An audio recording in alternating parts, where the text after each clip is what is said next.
Hello everyone and welcome back to the testimony of Trixie Glimmer Smith, the gameplay.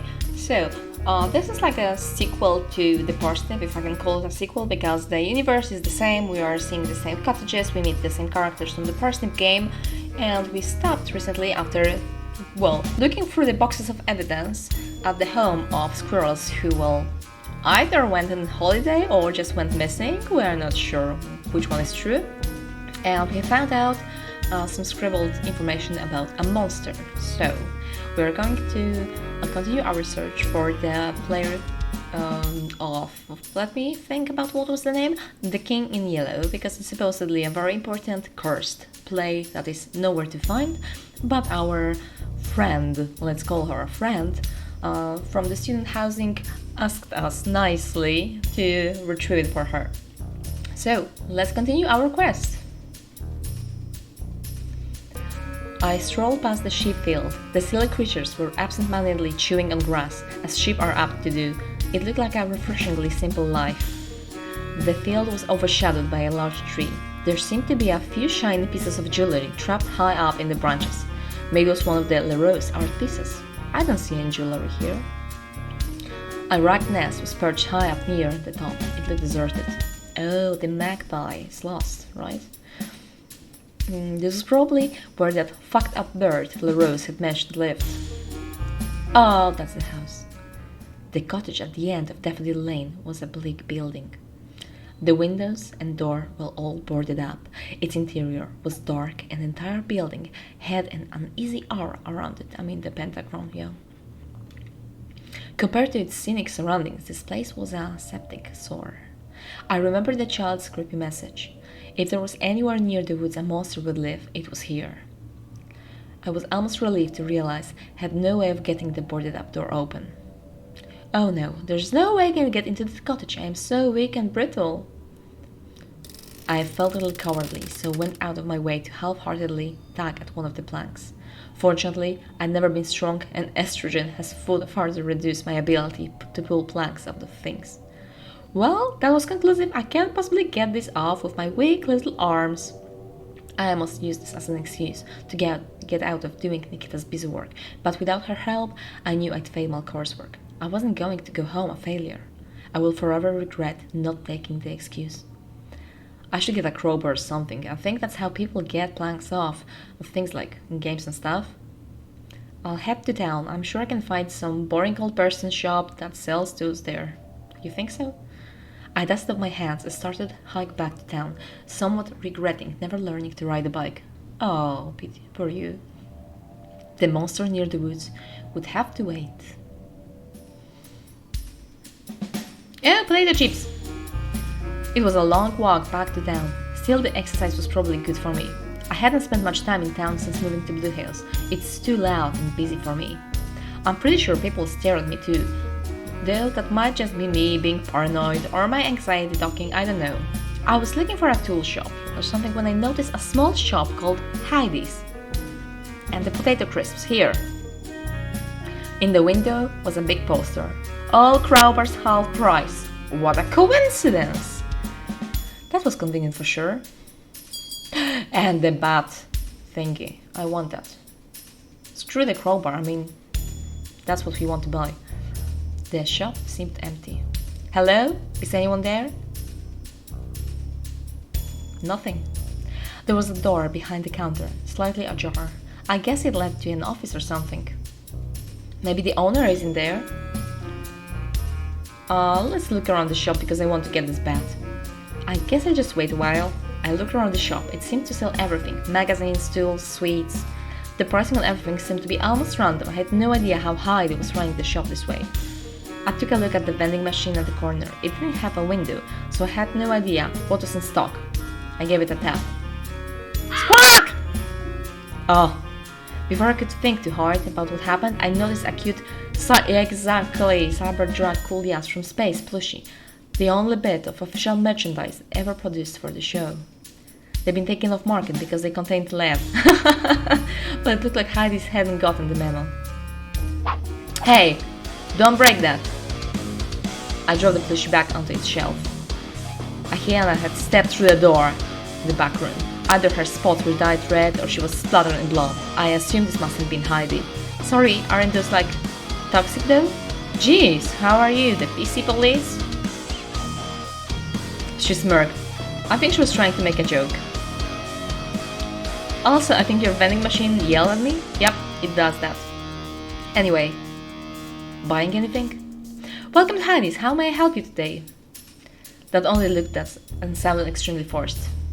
I saw the poster for crowbars, could I get one? It was an exceptionally fake laugh. I was a little worried I was being mocked. Sorry kid, I sold out a few hours ago, unlucky, I'd overstocked. Typed an extra 3 zeros into the supplier's site. Oh. Ended up with 2,000 of the things. I had to start selling them off, dirt cheap, but then the supplier just bought them all back. Guess they want to resell them. Still, I made a good profit on it. Haha, those suckers. She paused for a moment, doubt flashing across her face. She started counting on her fingers, her grin quickly turning into a frown. She recounted, and then recounted again. Yep. Those fuckers! I made a 4,000 loss. Mr. Crowbar is fucking dead. She seemed to remember I was there. Anyway, you want a crowbar, right? What for? You don't look like the DIY type. No offense. It was a little offensive, although admittedly very true. I need to break open a door. I realized that probably sounded pretty suspicious, so I tried to defuse the situation. I'm not a burglar, it's my door. A strange mix of resignation and confusion appeared on my face. You accidentally boarded up your own door.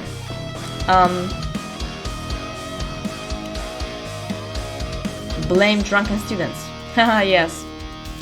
I boarded my bedroom door last night while I was super drunk. I was mega high from snorting mind-altering substances. Snorting mind-altering substances. It was lit. I have a lot of friends and we get drunk and do carpentry. Yeah, I think I overdid it. Right. In fact, I think she had stopped caring. Heidi dashed through the door behind the counter and quickly reappeared with a crowbar. This is one of my personal crowbars and I need my others, so if you somehow break it, don't come begging for a replacement. I don't offer warranties. That's 15. I reeled through my pocket and realized I'd forgotten my wallet, of course. All I had was about £3 in coins and Demon trading card, which was a little odd since I don't even collect those. I kinda forgot my money. You forgot you need money to pay for things at shops? Yeah, I guess. Do you accept trading cards? She didn't look amused. She drummed her fingers on the counter for a moment. Okay, whatever. What if you owe me a favor? Oh my god, no, not the chain of favors. It's always like, do this for me, and then you need to talk to another person, and then they ask you, I will give it to you, but you need to do something else for me, so you go to the third person, then the fourth, and the fifth, and then you go back. Oh, yeah. I hope it wasn't going to be a weird sex thing. It's not a weird sex thing. Don't make that face, pervert. I suddenly resent my naturally pervy face. I wasn't thinking that. What was it if you didn't want? Nothing crazy, just having stored some extra stock. I usually have to do it myself, but 2 hands are better than 1, right? Of course, you'll have to sign an NDA. Or not. What do I care? I have a taser. It didn't sound very exciting, but I needed the crowbar, so I didn't have much choice. Okay, as long as it's just something small and legal. Another unconvincing laugh. I think it was supposed to sound friendly. Yeah, it's fine. It's small, it's legal. Did you just try to fake a reassuring laugh? Fuck off, it was real. Give me your number so I can get hold of you. I gave her my number, hoping I wasn't about to end up crossing any borders with 5 kilos of counterfeit electronics hidden in my clothes because I knew I'd be too awkward to say no to that. Great, I'll give you a call when I need you. I prefer it to texting. Easier to shout. And don't try to get away for free. I have a taser! She put her hand out of her handshake. I guess she wanted to seal the deal. I limply shook it with my tiny little arm. Oh sure, thanks for the crowbar. I guess I'll see you soon. And we didn't get the bat. Oh, I want the bat plushie. Screw the crowbar, I mean, come on. Priorities, right? I left the shop armed with a crowbar, reflecting on how I seem to operate entirely on a favor-based system these days. Oh well, I thought. It was cheap. I was pretty hungry, and as I walked through town, my eyes were jumped to a small shop called Greg's Bakery. Oh, bakery, the cakes. It's better that's a cake made by Greg, not Parsnip, right? The shop had a charmingly decorated exterior, albeit a little cutesy for my taste. I gazed at the food on display in the window, and I'm pretty sure I drooled on myself. It looked really good. I really needed some sugar. Oh my god, lick the friendship bracelet from Parsnip. It has sugar on it.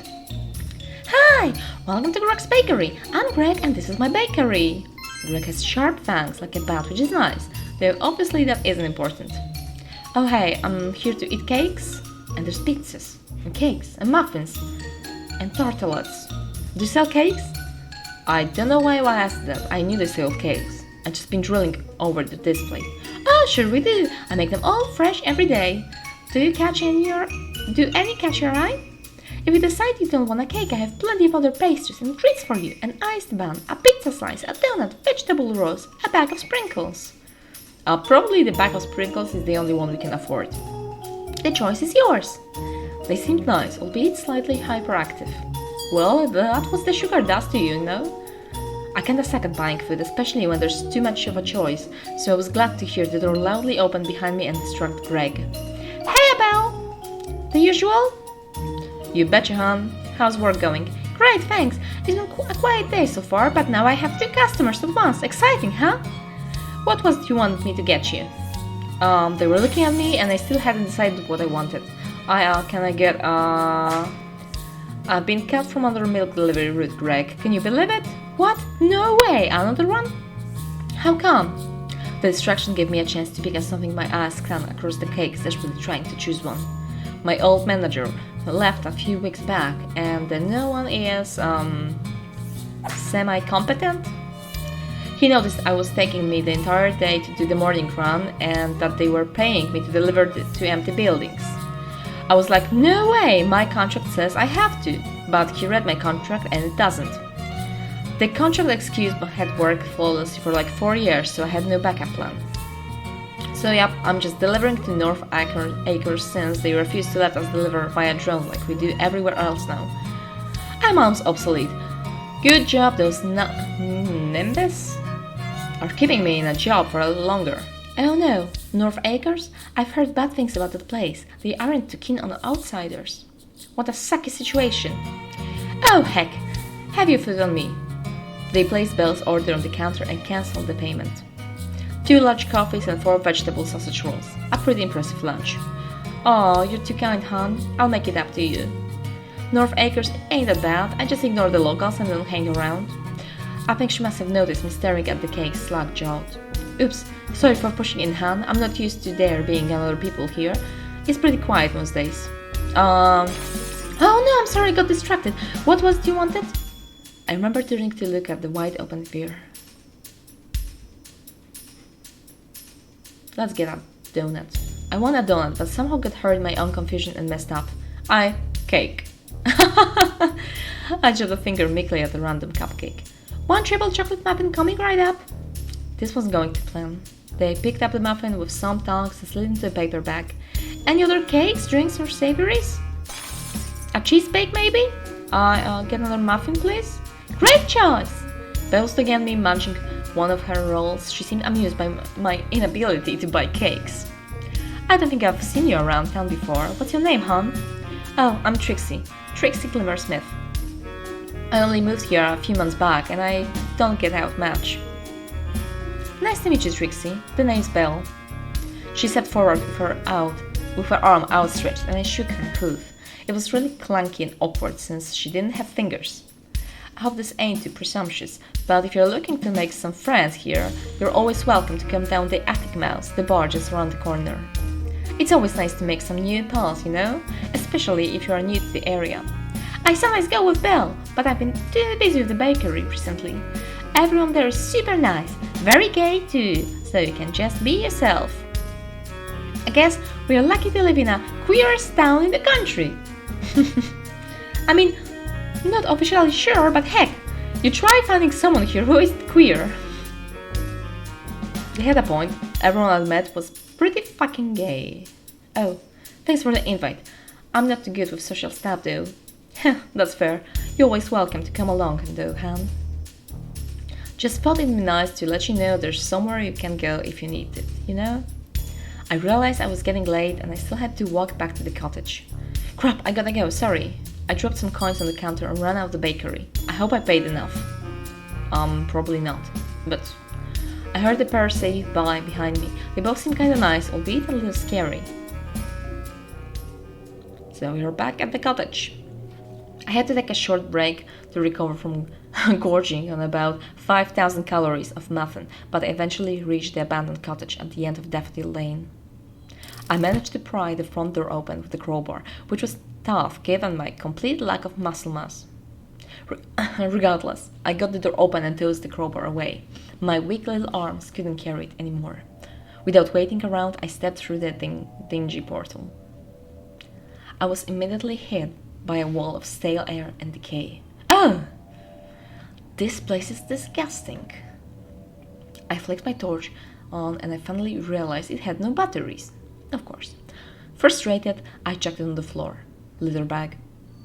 I have to rely on my eyesight, which had rapidly been deteriorating since I started staying up until 5 a.m. using my laptop screen as my only light source. Not that it was great to begin with, given my condition. The building was dim, with a few shafts of light piercing the boarded windows. What looked like a basement door was slightly ajar. A cold and unpleasant stench seemed to crawl from it. I wanted to spend as little time in this place as possible. I decided to take a look around the ground floor before heading downstairs. I stepped into what seemed to be a kitchen. Water dripped from the wooden ceiling to the sink, which was close to overflowing. The water was dark and still. A few tufts of wool floated on the surface, stained a dirty brown. A gross smell seeped into the room from the pantry. I carefully pried it open and was relieved to not find any dead bodies. Instead, I found a small garden's worth of decomposing grass melting into a pool of green, frothy liquid. Oh, gross, what? Who would keep grass in the pantry? I poked around in the pantry, trying to uncover anything else that might be hidden. At the very back, buried under some of the decaying grass, I found a tin of pineapple rings. The best before date was over 2 decades ago. The front depicted a happy pineapple mascot. Eat me, he said. Sorry, happy pineapple abomination, but I don't think I should. Besides, I don't have a can opener. The bedroom was evidently plainly decorated years ago, but was now completely derelict. A bookshelf stood against one of the walls, but it was almost completely empty.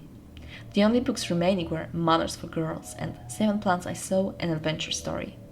I decided not to read them. Like the kitchen, the window here had been boarded up. I thought I noticed that the planks seemed to have been taken from the bed's frame, given that the mattress slumped onto the floor. A pile of tools on the floor looked like the likely culprits for the renovations of this place windows. I noted one of the tools was a sturdy crowbar. Ugh!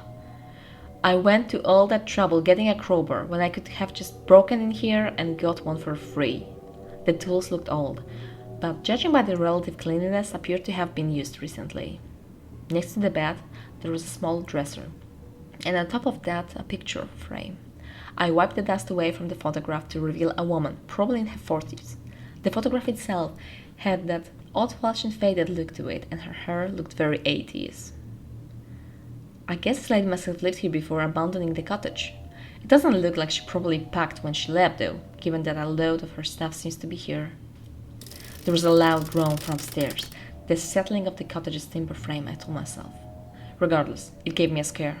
Ugh, this place has me really on edge. Let's hurry this up. The bathroom window was broken, and one of the boards seemed to have fallen off. A black feather was snagged on one of the nails still left in the frame. The water tank, that was probably meant to be above the toilet, had fallen down, littering the floor with smashed ceramic shards and leaving a moldy damp patch spreading from the toilet's gutter remains.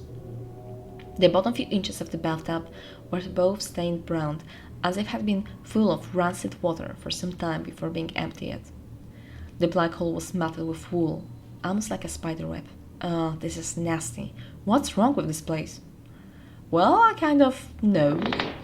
I was cut off. The house groaned, as if settling. Only then I realized how weak the floor seemed to be in this room and stepped back. I had no intention of falling through into whatever waited for me in the basement. I returned to the living room where I had first entered the house. I hadn't really looked around it when I first got here. It was totally trashed. The furniture was a mess, the floor was covered in junk, and some water appeared to drip down from the attic onto the sofa, which was coated in white mold. What looked like a blood stained the floor and seeped into the musty sofa. I couldn't be more than a month or two old. Ugh, this isn't good. Hopefully, someone had just a minor accident, which made them lose about 4 liters of blood. It's old though. I'm sure any murderer who lived here would have left ages ago. The smell probably drove them off. I stepped a little further into the room and almost tripped over something. A video game cartridge. It didn't look as dusty or decrepit as the rest of the house, and definitely wasn't old enough to be from the previous owners.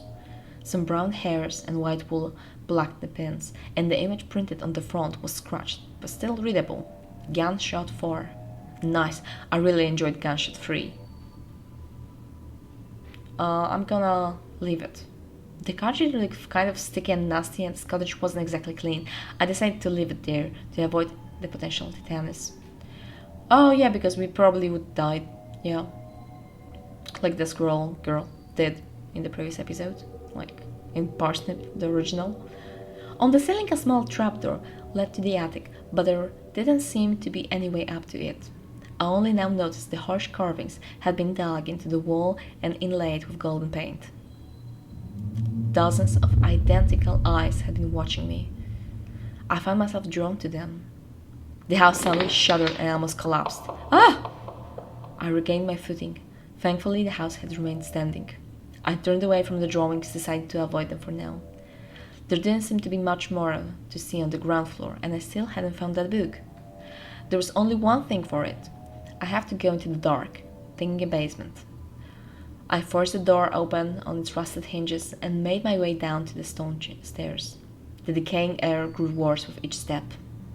Yeah, this better not take long. The air in this place is probably cutting years of my life. Oh, okay, that's nice.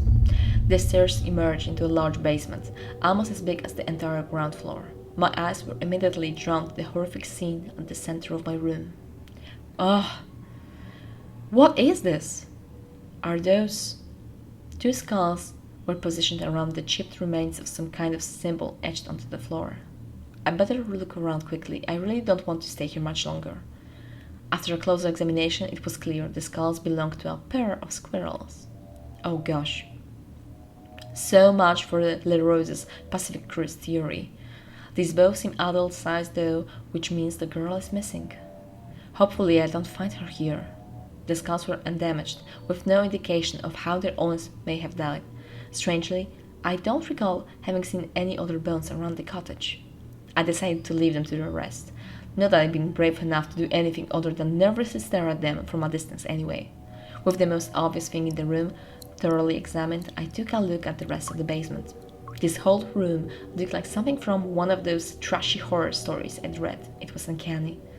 Part of me hoped it was just the setting of a really well-decorated LARP live role-playing adventure, right? But I felt pretty sure that was wishful thinking. The basement was littered with black and white feathers. It looked like a bird had been in a fight, but with who? Probably the most out-of-place thing in this murder basement was the small collection of dry cake crumble. Oh, dry cake crumbs scattered across the floor. Despite there only being a slither of cake left, I felt my stomach tighten.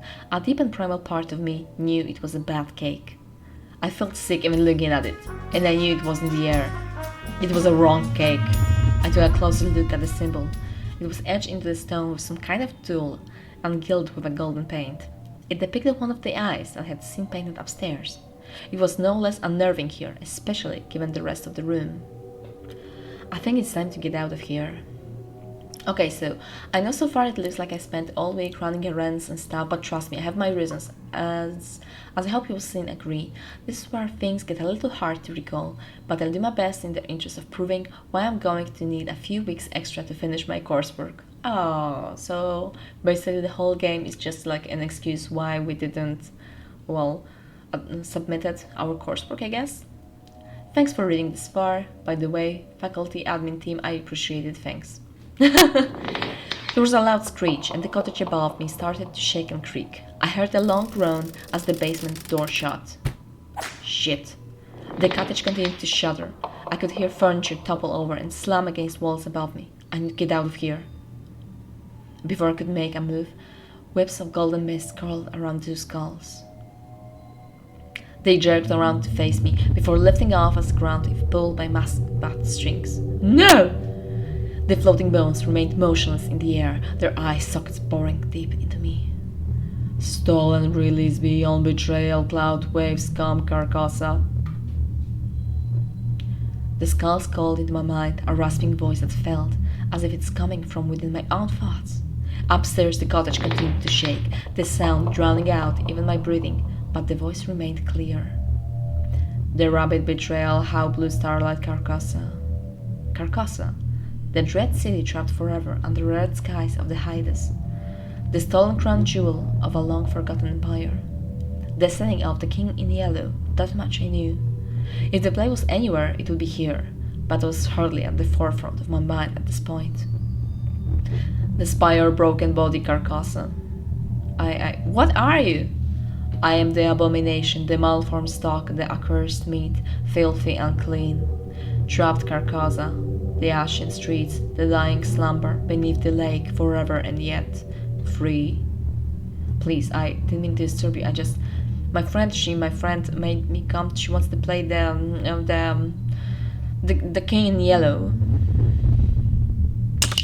At the mention of the King in Yellow, the skulls imploded with a loud crack. The eye sockets split. The craniums almost appeared to collapse into themselves. I stumbled backwards, almost falling as shards of bone and tooth rattled onto the stone floor.